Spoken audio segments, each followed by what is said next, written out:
ဒီနေ့အိမ်ကပင်ကပေးဆောင်ငါတီးပေါ့နော်ပေးဆောင်ငါတီးခူးတာအမေနောက်ကျမှအမေကတုတ်စားမယ်လို့တော့ပြောရဲအခုလောဆယ်တော့ဒီပေးဆောင်ငါတီးခူးတဲ့ဟာလေးကိုပြချင်လို့ပါပေးဆောင်ငါပင်တွေကသူကလေတရက်ပင်ပေါ်ຫນွေတက်နေရောလေအမြင့်ကြီးဖြစ်နေတာအမြင့်ကြီးဖြစ်နေတော့အမဘာနဲ့ခူးရလဲဆိုတော့ဝလုံးကျိတ်နဲ့ခူးရရှုကျိတ်နဲ့ခူးရမကြည့်အောင်တီးတယ်လက်ဆက်ဆက်မြို့မှာဆိုရင်တော့ဝယ်စားတာပေါ့နော်နေဘက်ဆိုတော့လေကိုချန်လေးနည်းနည်းကျဲလို့ရှိရင်အခုလိုလေးစိုက်ထားရင်တနိုင်တစ်ပိုင်းစိုက်ထားရင်အတီးရွက်ဖူတော့နည်းနည်းကမိတာပေါ့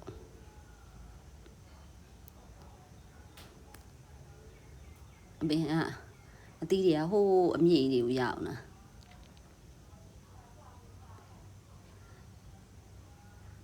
တော်မြင့်နေတရက်ပင်ပေါ်သူကလေຫນွေတက်သွားဆိုတော့တော်တော်လေးလိုမြင့်နေဦးထိပ်ပြမှာကြည့်ပါဦးတော်တော်မြင့်တယ်ဒါကတော့ရှင်းဘက်ပေါ့နော်ရှင်းဘက်ကအပင်ကကြတော့သူချန်စီယိုဘက်ကိုຫນွေတက်နေလို့နည်းနေတယ်မကြည့်ပါဘူးအတောင်ကြီးအခြေကြီးတွေပဲနှုတ်ဖန့်တာပဲကျွတ်နဲ့ငပိရည်နဲ့တုတ်စားလို့လည်းရတယ်တုတ်စားလို့လည်းရတယ်အမေကတော့တုတ်စားမယ်ပြောတယ်မကြည့်ပါဘူးကြီးတွေပဲဟိုမှာချန်စီယိုပေါ်မှာຫນွေတက်နေပေးဆောင်ကိုလေတုတ်စားလဲအရန်ကောင်းတယ်ဒီလားတူစားလို့လဲကောင်းတယ်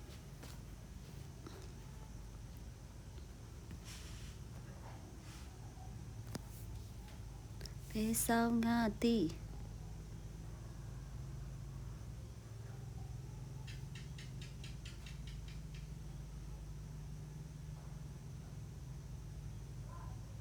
ကြည့်ပါဟိုမလကပင်ပေါ်ຫນွေတက်နေမလကပင်ပေါ်ຫນွေတက်နေနှိမ့်ချပြီးတော့ခူอ่ะအသီးတွေကဟိုအရွက်တွေချားထဲမှာပြောင်းနေတော့မနှဲချာနေရတချို့ဟာလေးကနုလို့အမေကအသီးလေးရှန်ထားတယ်နောက်တစ်ခေါက်မှခူမယ်ဆိုရောဒီပါဦးအသီးတွေနော်ပဲဆောင်ကသည်ကျွတ်နဲ့